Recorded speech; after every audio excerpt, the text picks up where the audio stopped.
अवगाधनी प्रकाश गाला वाटू एकमेका वैष्णवंका वाकुया ब्रह्मांका उत्तम लोका दाखवू गाला वाटू एकमेका वैष्णवंका तुकामणी भूमंडळी आम्ही वैष्णव गाडे गाला वाटू एकमेका वैष्णवंका विठ्ठल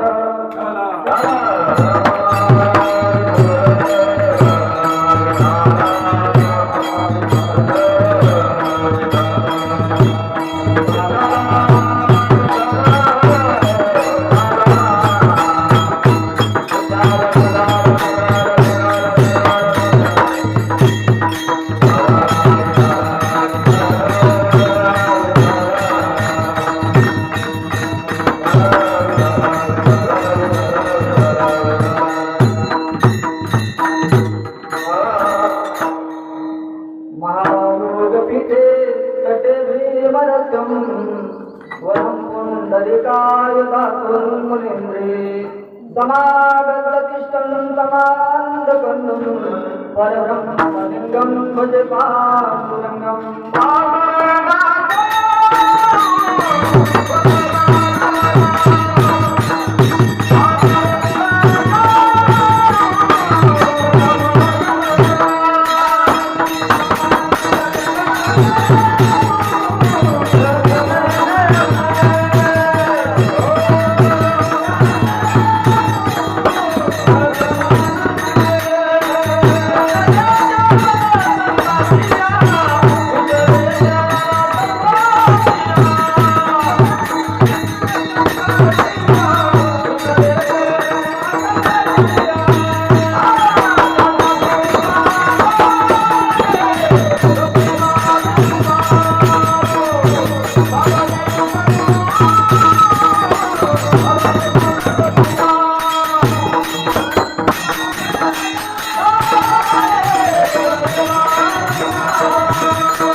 त्यांच्या कृपादानी कथेचा विस्तारू बाबाजी सद्गुरुदासका मनोजगम मारुततुल्यवेगम जितेन्द्रियं बुद्धिमतां वरिष्ठं वातात्मजवानयुक्तमुख्यं श्रीरामदूतं शरणं प्रपद्ये नागेन्द्राय त्रिलोचनाय भास्माङ्गरागाय महेश्वराय निर्याय चित्ताय दिगम्बराय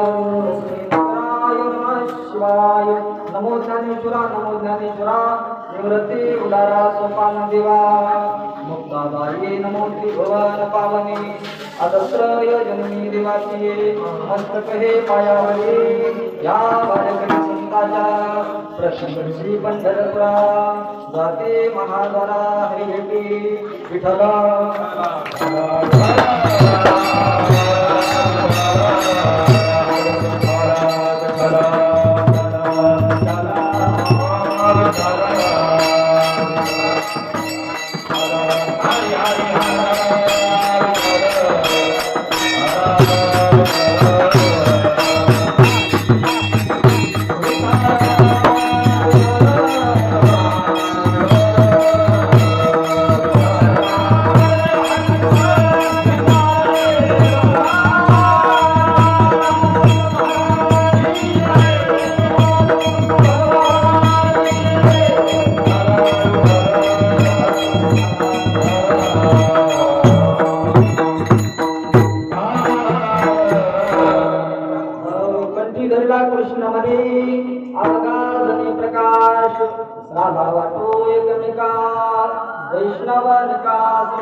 कीर्तन सेवेसाठी सादर केलेला अभंग महाराष्ट्र भूषण वैरागी मूर्ती वारकरी संप्रदायाचा कळ झालेले सदैव कुंडाला गेलेले पंचवेद गाथा निर्माण करणारे देशाचं धर्माचं रक्षण करणारे आदर्श राजा हिंदवी स्वराज्य संस्थापक छत्रपती शिवाजी महाराज यांचे धर्मरूप असणारे जगद्गुरु संत तुकाराम महाराज यांचा आहे विठ्ठल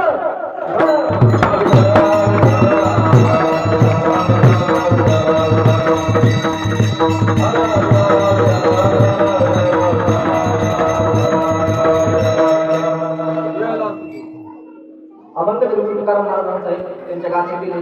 काल्याच्या प्रसंगामधले 4 चरणात अभंगामध्ये तुकाराम महाराज देवाचं नाव कंठामध्ये धारण केल्याचा फायदा सांगितला. अभंगात बोलण्यापूर्वी थोडासा परिहार सांगणं महत्त्वाचं आहे. दरवर्षीप्रमाणे आपल्या गावामध्ये चालू असलेला काकडा महोत्सव, या काकड्या महोत्सवाची आज सांगता आणि त्या निमित्ताने हे काल्याचे कीर्तनासाठी उपस्थित असलेले महाराष्ट्रामध्ये सुप्रसिद्ध गायनाचार्य हरिभक्तपरायण इंद्रजित अण्णा इंगळे, रामायणाचार्य, कीर्तनाचार्य शंकर महाराज पराड, महाराष्ट्रातील सुप्रसिद्ध गायनाचार्य विकास महाराज मुटके, त्याच्यानंतर आपले कृष्ण महाराज आहेत, विष्णुपंत भांगरे महाराज आहेत, आपले ऋषी महाराज आहेत, कृष्णा महाराज आहेत, परमेश्वर नाम आहेत, विष्णुपंत आहेत आणि महाराष्ट्रभर रामकथा आणि कीर्तन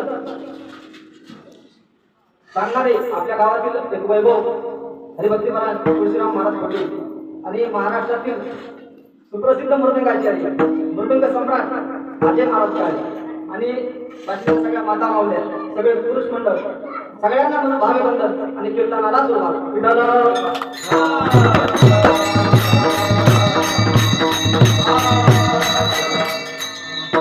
संताचं बोलणं अनुभवाचं बोलणं, बोलणारे अनेक आहेत पण भक्त जगामध्ये संताचं बोलणं हे अनुभवाचं आहे. बाकी बोलणारे भरपूर आहेत पण कळत नसताना बोलत, अनुभव नसताना बोलत, पण फक्त संत असेल त्या अनुभव घेऊन बोलत.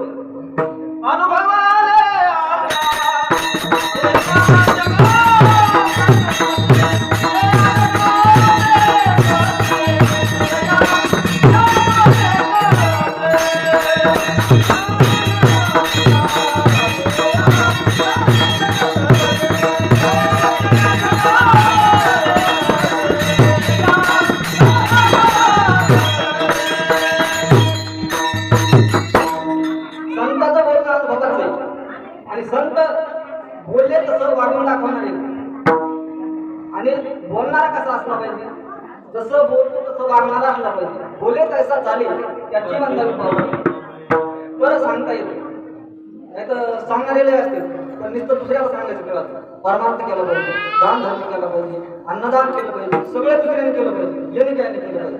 मग असं सांगणारं जमत नाही, अगोदर वाटून दाखवावं लागतं त्याला. विठाला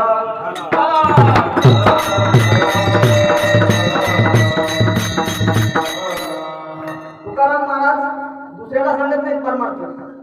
तुकाराम महाराज रात्रंदिवस देवाचं भजन करतो, दिनरात्री हाची धंदा गोविंदाची द्वारा. माझी मज झाली मानवर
छत्रपती संभाजीराजांच्या कानावर एक लहान मुलाचा रडण्याचा आवाज आला. लहान मुलाचा रडण्याचा आवाज आला. राजाने विचार केला युद्धाच्या ठिकाणी कोणाचा मुलगा असावा. इकडं तिकडं पाहिलं तर राजांना दिसलं की एक मुस्लिम स्त्री होती आणि ती लांबून त्या मुलाला वाचवण्यासाठी आरडाओरडा करत होती, रडत होती. तेव्हा कोणीही त्या मुलाला वाचवण्यासाठी तयार नाही. तेव्हा संभाजी राजांनी युद्ध थांबवलं आणि स्वतः त्या लहान मुलाला स्वतःच्या कडेवर घेतलं आणि त्या मुस्लिम स्त्रीच्या जवळ नेऊन गेलं आणि पुन्हा युद्ध सुरुवात केलं. त्याचं कारण काय? छत्रपती शिवाजी महाराजांची शिकवण होती, बालक आणि स्त्री हे शत्रूचे जरी असले तरी त्यांचं रक्षण केलं पाहिजे. म्हणून अनेक राज्य झाले, पण छत्रपती शिवाजी महाराज मध्ये असं एकच राज्य आहे. अनेक राज्य झाले पण छत्रपती शिवाजी महाराज म्हणजे एकच राज्य. जगामध्ये अनेक देश आहेत पण भारतासारखा पवित्र आणि पावन देश नाही, कारण याच देशामध्ये साधू संत अवताराला आले. जय जय हरी जय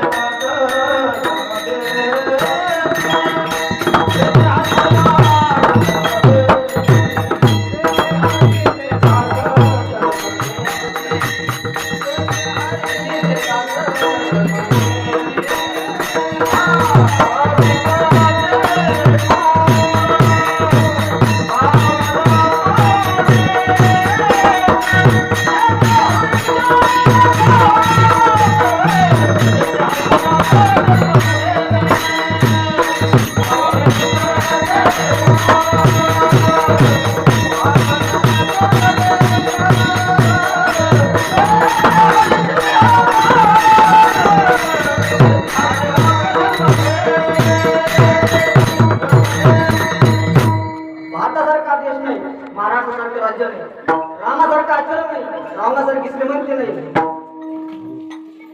संतासारखी कृपा नाही आणि नरदेहासारखा दुसरा देह नाही. नरदेह दुर्लभ आहे.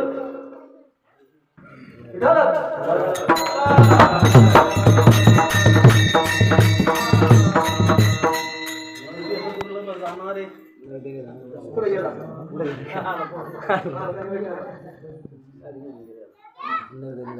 परमात्मा कोणी बी करायचं काम नाही. वट्यावर बसून गप्पा कोणी बी आणू शकतो, पण चांगलं बोलायचं मला अभ्यास करावा लागतो. वट्यावर बसून काय टिंगल टवाळ्या कोणी करू शकतो, त्याला काय डिग्री घ्यावं लागते. चांगलं बोलायला अभ्यास करावा लागतो. एक गायनाचार्य होणं सोपं आहे का?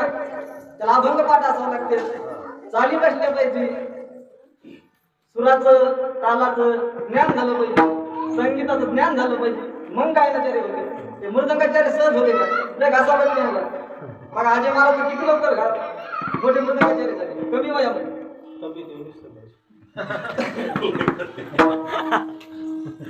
सोपं नाही गायनाचार्य मृदंगाचार्य हे होणं. वट्यावर बसून गप्पा हाणणं सोपं आहे, पण परमार्थ अवघड आहे. एका गावामध्ये लय लोक दारू प्यायला लागले. गावातले 4 माणसं आणि एकत्र आले की म्हणजे इलेक्ट्रिक व्हायला चालले, आपण आता याच्यासाठी काहीतरी केलं पाहिजे. पण त्यांनी दारू बंदीवर बोलणारा एक व्याख्याता बोलला आणि व्याख्यान सुरू झालं. व्याख्याता खास बोलला ते मला दारू प्यायला नाही पाहिजे, दारू पासून लय नुकसान आहे, सामाजिक हानी आहे, शारीरिक हानी आहे, लय नुकसान आहे दारू प्यायल्यामुळे. त्याच्यामुळे दारू नाही प्यायला पाहिजे. दारू प्यायल्यावर इज्जत राहत नाही. एकदम मला निर्वाण झालं असतं ते मला जर सरपंच केलं तर गाव बदलून टाकले, मला जर आमदार केलं तर तालुका बदलून टाकले, आणि मला जर खासदार केलं जिल्हा बदलून टाकले, आणि मुख्यमंत्री केलं तर महाराष्ट्र बदलून टाकले. त्याची बायको म्हणली कवाचं चाललंय तुमचं, हे बदलेल ते बदलेल, तुम्ही लुंगी समजून माझ्याला प्रकार नसला तेवढा बदला.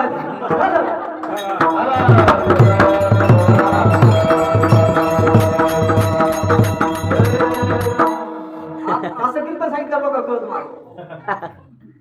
ते विशाल महाराजांनी सोनामुखी सांगितली, विनोद सांगितलं, लोकांच्या तेवढंच लक्षात राहतं. बाकी चिंतन सांगितलं लोकांच्या लक्षात राहत नाही.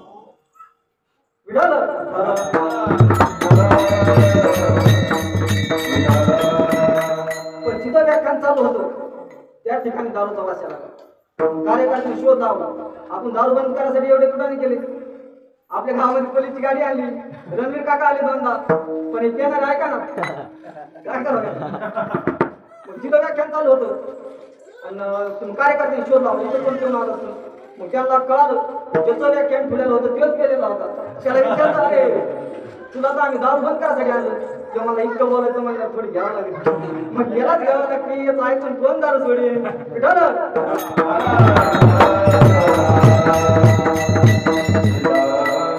चांगलं शिकावं लागतं बघा. असं कुठं लिहिलेलं आहे का दारू प्यायला डोळे झाकले पाहिजे, नाक वाकडं केलं पाहिजे, सुगत बाहेर आलं पाहिजे, येडावलीत पडलं पाहिजे, त्याच एवढा असं कुठं आहे का. दूध विकणारा लोकांच्या सकाळीच घरी जावं लागतं दूध घ्या दूध घ्या तरी लोक म्हणजे पाणी टाकतात दूध विकणारे भारी असते दुधात पाणी टाकत नाही ते बकेट घेऊन जाते बकेटच पाणी ठेवते ते आता दूध काढतात असे दारू विकणारा कसं आहे का त्याला उठायला जायचं केवी नगदी पैसे घेऊन म्हणजे असंच आहे वाईट शिकण्याची गरज शिवाय कोणाला शिकावं लागतात का न शिकवता येतं वाईट शिकवण्याची गरज नाही जिथं लिहिलेलं असते ते थुंकू नका तोच कपडा चुकून लोकांनी रंगीलेला असतो म्हणजे वाईट शिकवण्याची गरज नाही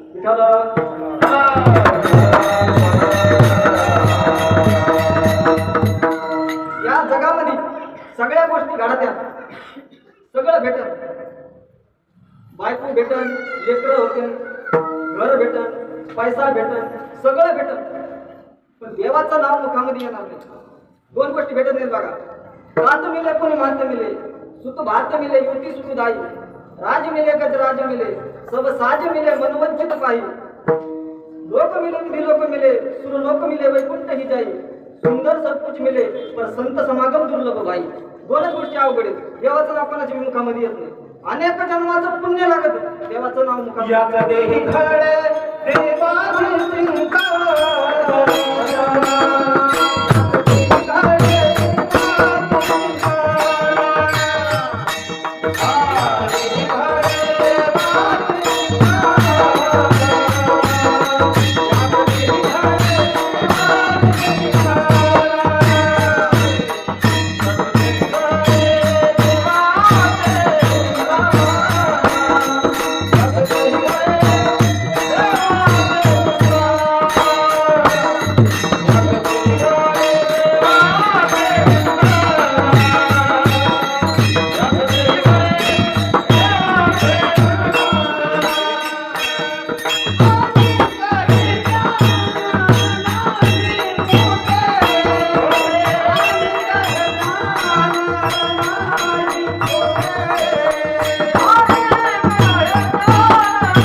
याचा देही घडे देवाची चिंता दुसऱ्या देहामध्ये हे घडत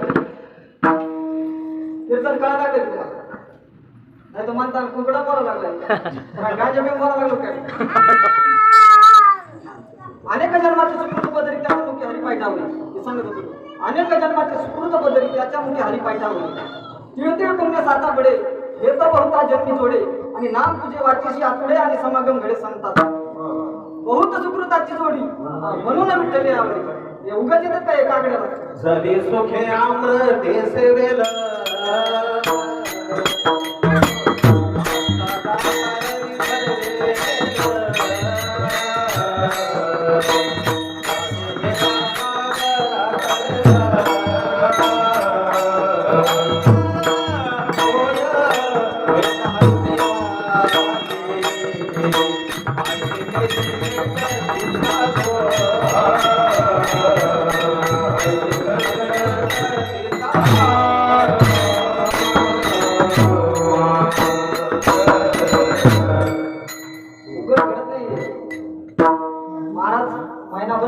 आपल्यासोबत येते रात्री त्यांना यायला कीर्तनावरून यायला 11-12 रोज वाजते तरी मी 2-3 तास झोपून ते पहाट 4 वाजता इथे काकड्यासाठी येते सोपं नाही देवाचं नाव देणं सोपं नाही कोणाच्या बी मुखावर देवाचं नाव येऊ शकत नाही करंट कपाळ ज्याच्या नावाने मुखा उपजवणी करंटा आणि नेहमी आजूट वाटा कोणाचं बी काम नाही हे जन्म जन्मे आवे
जन्मोजन्मी केलेलं हे पुण्य आहे.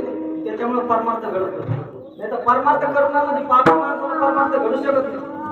त्याच्यामुळं ते माळकऱ्यांना नाव ठेवणारे असतात टाळकुटी ते प्रवाही काही काही म्हणते तर भाजनावाल्या आणि आमचं पटत नाही. त्याच्यामुळे आम्ही मंदिराकडे गेलो. कोणाचं एक नगर कोणाचं दोन नगर आपल्या घरीच पडल्याचं बरं तू घरीच पड येऊन इकडे येऊन देत नाही कारण तो पापच केलं जातं.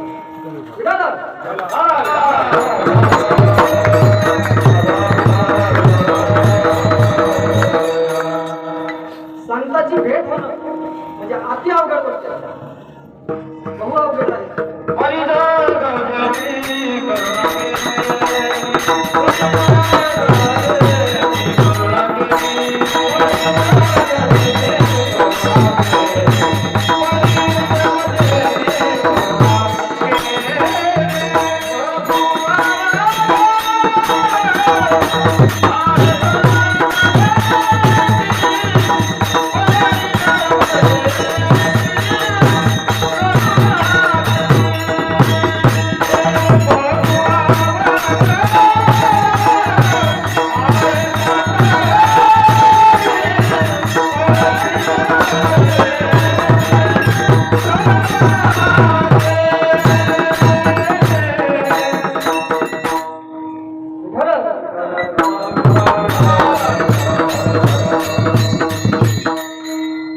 कीर्तन सांगणं म्हणजे लय अवघड झालं आता.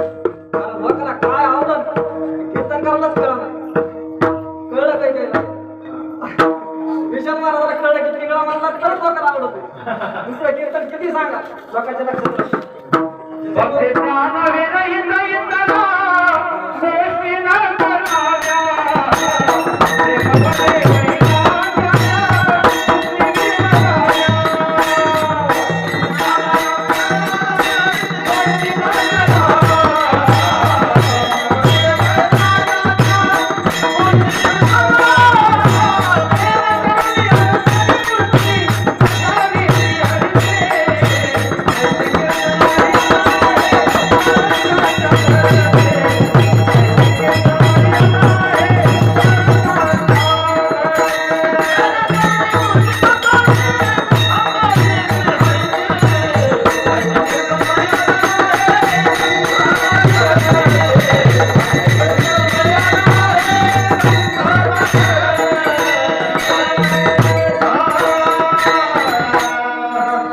कीर्तनाची मर्यादा आहे पण मर्यादा लोक सांभाळणार त्यांना ऐकणार ज्ञान सांगितलं कळणार ना त्यांना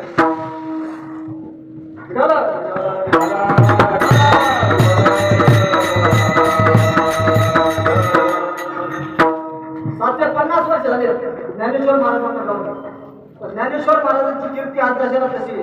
ज्ञानेश्वर महाराजांचा प्रकाश आहे या समाजामध्ये. सोहळ्यामध्ये गेल्यानंतर माणसं पाहत नाही हा स्त्री आहे का हा पुरुष आहे. कुळाचा विचार न पाहे कुळाचा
श्रीमंत हे पात्र प्रत्येक जण माऊली म्हणून एकमेकाच्या पाया पडतो हे ज्ञानेश्वर महाराजांची कीर्ती आहे.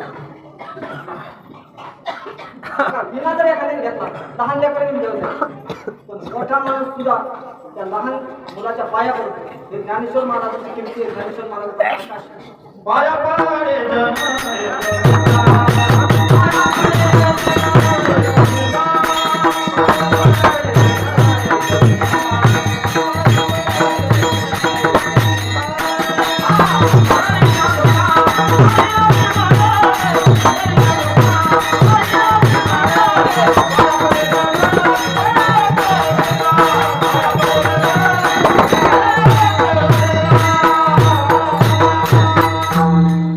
ज्ञानेश्वर महाराजांचा प्रकाश आहे. ज्ञानेश्वर महाराजांची कीर्ती आहे. 355 वर्ष झाले जशी छत्रपती शिवाजी महाराजांची कीर्ती 18 पगड दात